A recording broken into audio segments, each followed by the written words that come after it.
I'm Kelly Foss, and this is lesson 2 of 4 for my online workshop series with Strathmore, drawing what you see and what you don't. Today we're going to be drawing a statue. Drawing people from life can really improve your skills as an artist, but people move and that makes it challenging. So find a statue, and if you can find a statue indoors with fixed lighting that won't change, all the better. So what I did was go to the Metropolitan Museum of Art, and I found this beautiful marble bust by Rodin called Madame X. This is not the same Madame X as John Singer Sargent's famous painting. This Madame X was a countess who was not happy with Rodin's depiction of her. I drew her there on the spot, and I enjoyed it so much I'm going to draw her again with you here in the studio. What I'll be using is my Strathmore toned tan 8.5 by 5.5 drawing pad. This is such a perfect size to take into museums or wherever.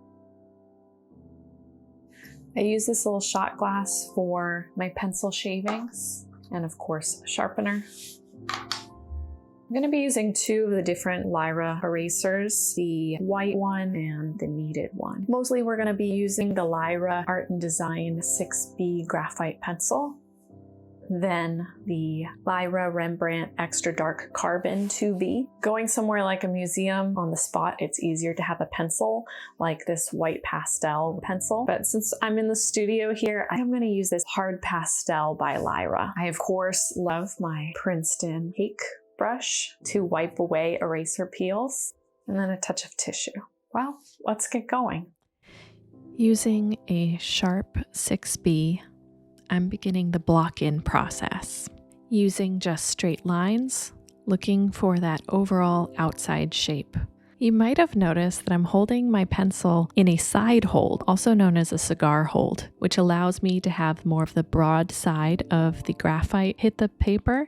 It's more sketchy, it's easier to be light, rather than a normal writing hold, where the point of the pencil is a little too exacting during this part of our process. It might help you to squint at the subject to see the overall shape that we're trying to achieve right now. We're thinking of the head and the neck and the shoulders as one giant mass. Upon first glance, we might just notice her softness, but upon further notice, you will see so many straight lines on her outside shape as well as shapes within the portrait. Our Madame X is lit from the upper left, so there's this beautiful diagonal shadow line that's being cast on her a few times in the portrait. I sometimes take my pencil and look at the image and pull that line back over to my drawing as a way of double checking myself. I see on the outside shapes where the head meets up to the neck is about the same level where the shadow of the chin begins. The sides of the neck flow right up to the face, so let's put that in there. And let's cut away the hair a little bit. One general line for the bottom of the fringe, or the bangs, whichever you call it. A little height above it is a line for the shadow that is on the hair. Point to point with the earlobes, we find the bottom lip's shadow, and a little height below that is the chin's shadow. So it's spacing out well. I'm going to be a little more specific with my outside shape, as well as finding some of the inside shapes. Like this shadow pocket here, very distinct shape above the ear, and the shape that's on the cheekbone down the jaw. And how about that nice cast shadow from the nose? And we find the bottom of the nose at that cheekbone. I think of the facial features as rungs on a ladder, but these rungs are spaced out differently. So I'm doing height comparisons with all of them. When drawing a portrait, it's really tempting to get caught up on the facial features. So it's important to stay away from the details and holistically develop the drawing.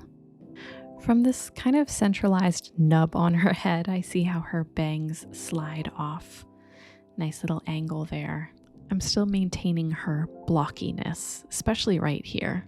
If you do a little work on one side, you want to do a little work on the other. Since we've established the bottom of the hair, I can put in a little bit of the brow, seeing that distance. There's this beautiful angle from this little nub there down to the shadow of the hair. The shadow shape is sort of a plump W. It can really help to detach yourself from the subject and think about simple shapes and keep moving around to develop the whole piece at the same pace.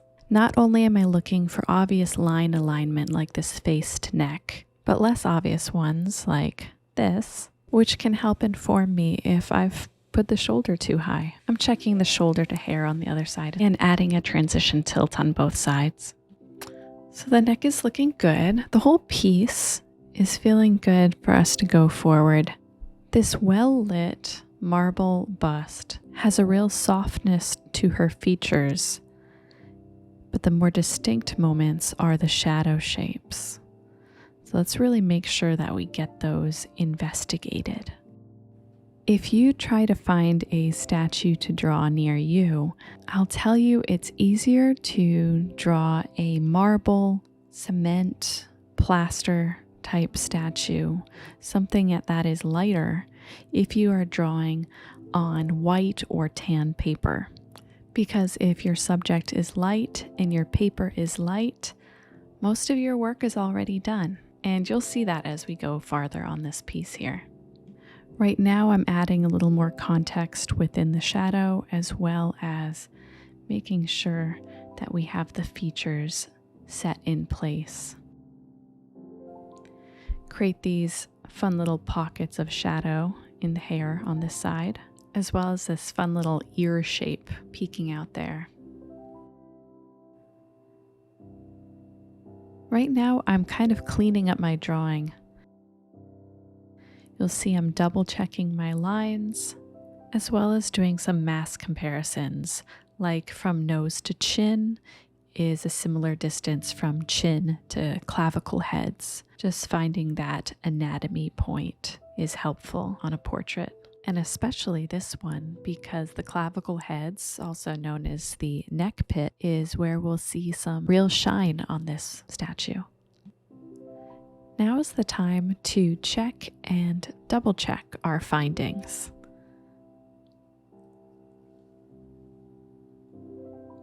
As well as clean up the drawing, adding more context to things that maybe we kept a little vague.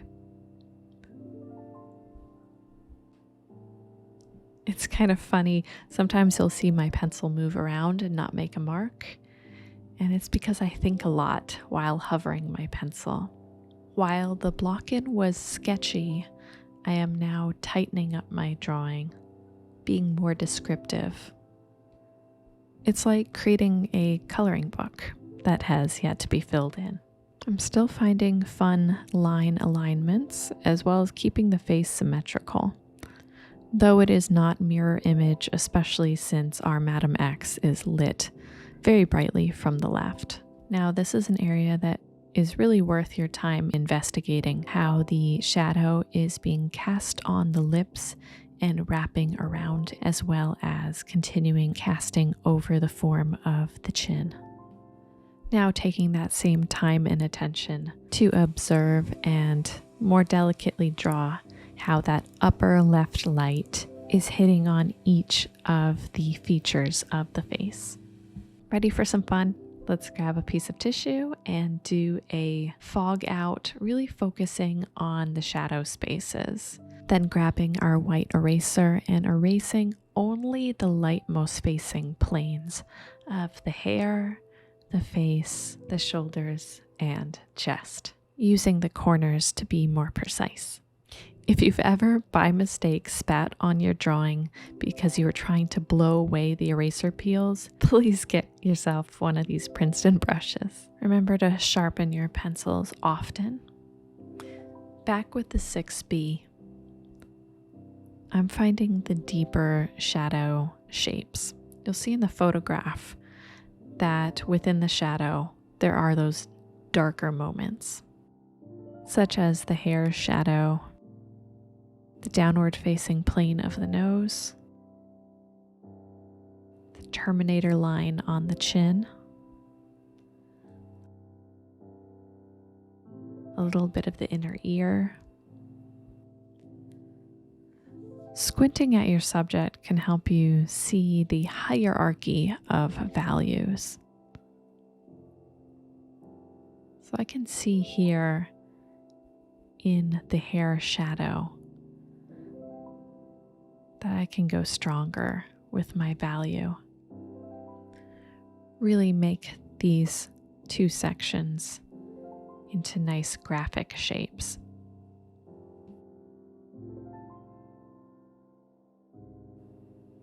Crisping up the drawing a little bit, as well as finding some areas that I need to transition out of the shadow. Like softly a little bit here on the nose.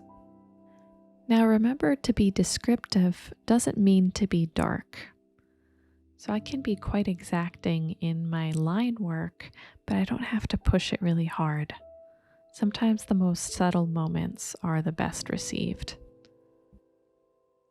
These values are really helping us to reveal the form's dimension.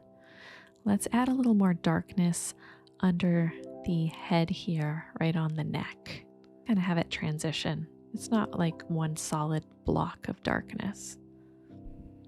Let's transition out of this hair a little bit. And then on the side of the cheeks, kind of a soft shadow.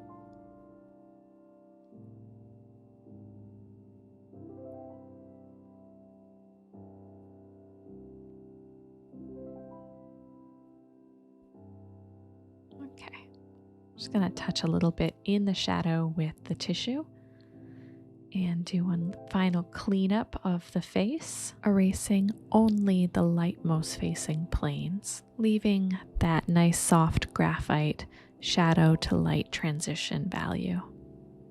With a pinch of kneaded eraser, I'm just gonna tap at little areas that I have a little bit too dark. Nothing big. Switching now to our Lyra Carbon Extra Dark 2B pencil. I'm first going to outline Our Lady. And you'll see I'm still kind of using straight lines. It gives a very naturalistic look to it. And wow, what a punch of black. I love it. It makes our drawing of our bright marble woman look like a beautifully compressed value drawing, which she is. Now with our wild black pencil, I am doing what is called hatching, which is simply parallel lines. I'm not being too neat about it. I'm just having them radiate out from our subject. Now this is all about personal taste. Maybe you'd be fine with just an outline. Maybe you want to make this really neatly black background, kind of like the photograph. It's up to you. All I know is what's next. It's our choice of white pastels. Do you want to hold it in your hand or have it in pencil form? Like I said, if you're going to draw out in public, it's easier to have it as a pencil. But since I'm in the studio, I'm going with this one.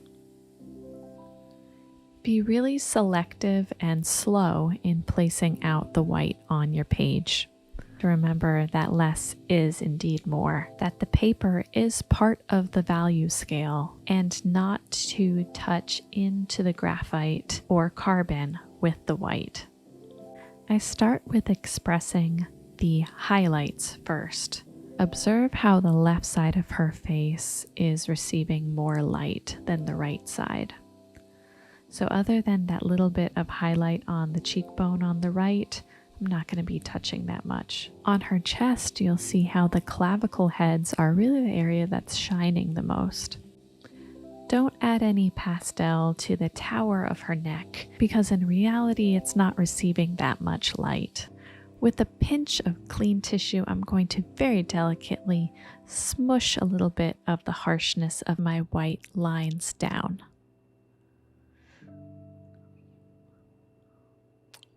Right there. I got a little bit of the smudging of the darkness. Anyways, delicately build up your white.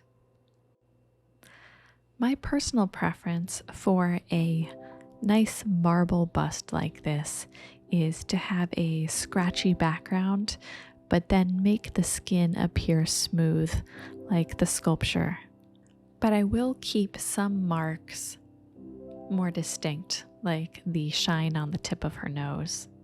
I want to add a little bit more light down here onto the chest. Okay, I'm gonna sign her, which usually means that I'm done. But on second thought, I think I'm gonna add a little bit more carbon to the background just to emphasize a little more powerful darkness behind this white statue.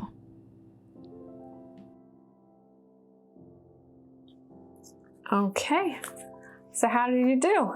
For about a month, as my online workshop is posted, I'm going to be active in the forum. So if you want to chat, post questions, post your photos, I would love to see it. I'm so happy to be doing this workshop with Strathmore. I hope this lesson inspires you to go out and find a statue in your area to draw. And I hope that you come back for my next lesson about drawing with imagination. I'll see you then.